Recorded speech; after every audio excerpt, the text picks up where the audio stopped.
unsurnya ya. Kemarin kita udah bahas tentang lapisan atmosfer. Sekarang kita bahas ke unsur pembentuk cuaca dan iklim. Gitu. Jadi unsur dalam pembentuk cuaca dan iklim itu ada penyinaran matahari, suhu, tekanan udara, angin, awan, kelembapan udara, sama hujan. Gitu. Jadi ini adalah peristiwa yang kita rasakan sehari-hari. Tapi nggak akan kita bahas semuanya di video kali ini. Jadi kita akan bagi dua part. Part pertama itu kita bahas penyinaran matahari, suhu udara, tekanan udara, dan angin. Nanti di video berikutnya kita akan bahas tentang awan, kelembapan udara, dan hujan. Oke, jadi langsung aja kita bahas part yang pertama dulu, yaitu tentang penyinaran matahari. Oke, nah matahari itu kan dia pemberi suhu pertama atau utama gitu kan dari bumi gitu. Jadi bumi itu kan sumber panasnya selain dari magma dia juga kan dari matahari gitu kan. Nah, si matahari ini pasti dia akan mempengaruhi kehidupan di bumi gitu. Dan ternyata penyinaran matahari ke bumi itu dia nggak 100%. Ada yang dibiaskan, dipantulkan, dan lain-lain. Maka kita akan bahas apa sih yang mempengaruhi penyinaran matahari itu untuk sampai ke permukaan bumi.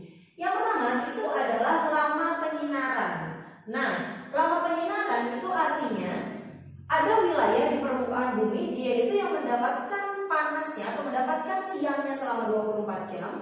24 jam nggak mungkin kan? Ada suatu wilayah di bumi yang mendapatkan siang itu selama 12 jam. Ada yang kurang dari 12 jam gitu. Jadi lama penyinarannya itu tiap wilayah berbeda-beda. Itu berhubungannya dengan letak lintangnya gitu, dengan letak lintang suatu wilayah. Kayak kita nih di Indonesia di wilayah tropis, siang dan malam kita itu relatif sama 12 jam 12 jam. Tapi untuk wilayah-wilayah kayak di wilayah subtropis atau sedang, ketika musim-musim tertentu dia akan mendapatkan panas yang lebih lama dan mendapatkan malam yang lebih lama gitu. Jadi karena kita di wilayah tropis, jadi kita wilayahnya sama gitu antara siang dan malam gitu. Jadi di sini kita bisa ambil kesimpulan lama penyinaran itu dia mempengaruhi suhu kan. Jadi semakin lama penyinarannya maka suhunya itu akan semakin tinggi atau semakin panas kayak gitu. Bisa ya yang pertama. Selanjutnya yang kedua tentang sudut datang sinar matahari. Nah, sudut datang sinar matahari ini aku bikin ilustrasi kayak gini. Jadi ini permukaan bumi yang garis hitam. Ini ketika matahari di pagi hari, siang sama sore hari. Dan tentu sudutnya itu akan berbeda. Ketika pagi hari, matahari itu dia cenderung masih di pinggir dan atau masih condong gitu. Jadi pembiasannya itu besar. Sedangkan ketika siang hari, matahari itu tepat ada di atas permukaan bumi gitu. Jadi atau bisa dikatakan vertikal. Kita bisa merasakan panasnya ketika pagi, siang, dan sore hari. Yang paling panas itu ketika siang kan. Jadi ketika siang itu intensitas matahari akan lebih banyak menyinari ke bumi karena sudutnya yang dibentuk itu kan 90 derajat. Jadi ini mataharinya menyinari permukaan bumi, ini permukaan buminya. Jadi sudutnya itu besar gitu. Sedangkan kalau pagi hari sudut yang dibentuk antara sisi sinar datang dengan permukaan bumi itu lebih kecil. Begitupun dengan sore hari itu lebih kecil gitu. Jadi kalau mau bayangin gini deh. Anggaplah kamu punya senter nih, terus senter kamu itu bisa memancarkan panas. Nah terus si senter kamu itu kamu letakkan secara vertikal seperti ini. Berarti panas dari senter itu kan akan memusat di bagian sini doang kan. Sedangkan kalau senternya kamu geser ke samping, maka si panas dari senter itu akan membias gitu. Jadi lebih rendah panasnya. Kayak gitu. Kita bisa ambil kesimpulan, semakin besar sudut datang sinar matahari ini, semakin besar sudut datang sinar matahari, maka suhunya akan semakin panas. Oke, itu yang kedua tentang sudut datang sinar matahari. Bisa ya?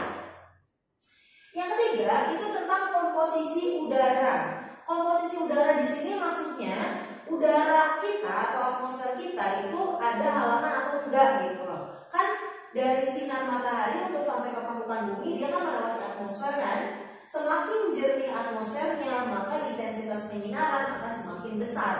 Sedangkan ketika udaranya itu kotor di sini dia ada hambatan atau tutupan, bisa berupa awan ataupun polutan. Itu intensitas matahari atau intensitas sinarnya menjadi lebih rendah karena tadi terhalang seperti itu.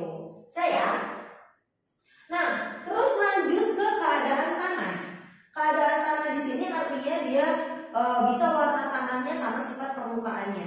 Ketika tanah itu warnanya putih kayak tanah kapur contohnya, dia putih licin biasanya, itu si tanah tersebut banyak memantulkan panas. Jadi panas yang diterima sama permukaan bumi itu lebih banyak yang dipantulkannya daripada diserap. Akhirnya dan nanti mempengaruhi suhu di wilayah tersebut kayak gitu. Terus yang kelima itu adalah sifat permukaan. Nah, sifat permukaan itu maksudnya gimana? Di situ ada yang berupa daratan sama ada yang berupa perairan atau berupa laut. Aku tulis perairan aja deh, jangan laut. Karena kan perairan gak cuma laut ya. Gitu. Jadi aku tulisnya perairan itu bisa laut, danau, sungai dan lain sebagainya. Sifat daratan dia itu sedikit menyerap panas, sedangkan sifat lautan dia itu banyak menyerap panas. Seperti itu. Jadi nanti ini akan mempengaruhi suhu di sekitaran daratan atau lautannya. Kayak misalkan kamu nih lagi ada di padang pasir sama lagi ada di pinggir pantai, pasti suhunya berasa beda kan. Yang di pinggir pantai pasti agak berasa lebih lembab gitu karena pengaruh dari airnya. Sedangkan yang di padang pasir atau kayak di wilayah kering pasti kan lebih panas banget gitu karena lebih kering biasanya. Gitu. Nah, itu tadi tentang si penyinaran mataharinya. Nah, tapi kita juga bahas ada cara-cara penyinarannya. Penyinaran itu atau cara pemanasan itu dia ada yang dilakukan secara langsung dan ada yang dilakukan tidak langsung atau melalui media tertentu. Kalau yang secara langsung itu ada yang pertama absorpsi atau penyerapan. Jadi sinar matahari ini langsung diserap sama si objek. Tadi bisa berupa tanah atau misalkan dia berupa perairan kayak gitu. Jadi ada penyerapan di absorpsi itu diserap. Yang kedua refleksi dipantulkan. Kayak tadi contohnya, ketika sinar matahari bertemu dengan permukaan tanah yang putih dia akan dipantulkan. Atau ketika sinar matahari itu bertemu dengan awan kan putih ya. Objek yang berwarna putih itu kan cenderung memantulkan panas. Gitu, jadi memantulkan sinar. Maka ketika sinar matahari ketemu sama awan itu akan cenderung dipantulkan. Nah, terus atau lagi difusi, dibiaskan gitu. Kayak contohnya pelangi. Sinar matahari kan melewati titik-titik uap air itu akan dibiaskan sehingga terbentuklah si pelangi tersebut. Gitu. Itu tadi pemanasan yang secara langsung. Kalau misalnya pemanasan yang tidak langsung atau melalui media, itu contohnya jenisnya yang pertama itu ada konveksi. Konveksi ini adalah pemanasan yang secara vertikal. Jadi kita bisa kenal juga kalau konveksi itu medianya itu kan bergerak. Jadi kayak contohnya kayak gini. Misalnya ada udara kita nih dari siang hari terus matahari kan intensitasnya besar ketika siang hari. Nah, ketika siang hari udara itu dipaksa untuk naik karena penguapan tadi, gitu. Karena udara yang naik tadi, maka muncullah uap-uap air yang ada di atmosfer kemudian terjadi hujan. Itu tadi proses pembentukan hujan konveksi, gitu. Itu tadi proses pemanasan secara vertikalnya atau secara konveksi, gitu. Jadi udaranya itu dari bawah ke atas seperti itu. Yang kedua itu adveksi atau pemanasan atau gerakan udara secara horizontal. Horizontal itu berarti kayak contohnya awan yang bergerak, gitu, terdorong angin, itu termasuknya gerakan yang horizontal atau secara mendatar seperti itu. Ada lagi konduksi. Kalau konduksi dia itu pemanasannya melalui media, tapi medianya itu diam gitu. Jadi si panasnya merambat. Kayak contohnya, kayak misalnya tanah yang dipanasi sama sinar matahari, maka si panasnya itu kan akan merambat ke wilayah tanah yang lebih dingin kan, kayak gitu. Terus yang keempat itu turbulensi. Turbulensi itu adalah gerakan udara yang tidak teratur atau acak-acakan kayak gitu. Jadi kalau misalkan suka naik pesawat gitu kan, terus ada pesawatnya dibilang turbulen, itu karena si pesawat itu mengalami aliran udara yang berantakan, akhirnya dia terjadi goncangan. Seperti itu. Itu tadi adalah cara pemanasannya. Nah, sekarang si penyinaran matahari itu akan berdampak atau akan mempengaruhi suhu di permukaan bumi. Nah, kita bahas unsur cuaca dan iklim yang kedua itu tentang suhu udara. Suhu udara ini kita kenal alat ukurnya, alat ukur suhu namanya kan termometer. Kalau di peta udara itu digambarkan dengan garis yang namanya isoterm. Jadi iso itu artinya sama, term atau thermal itu artinya suhu. Jadi wilayah-wilayah dengan suhu udara yang sama akan dihubungkan dengan satu garis, namanya garis isoterm. Oke, nah sekarang suhu udara di bumi itu dia dipengaruhi oleh berbagai macam faktor. Di antaranya tadi penyinaran matahari, yang kedua angin dan arus laut gitu. Jadi misalnya gini, kamu ada di wilayah yang lagi panas, terus tiba-tiba ada angin yang membawa udara dingin, maka kamu akan ikut-ikutan merasakan dingin kan? Atau kebalikannya, kamu lagi diem terus ada angin yang membawa udara panas, kamu akan ikut-ikutan merasa panas.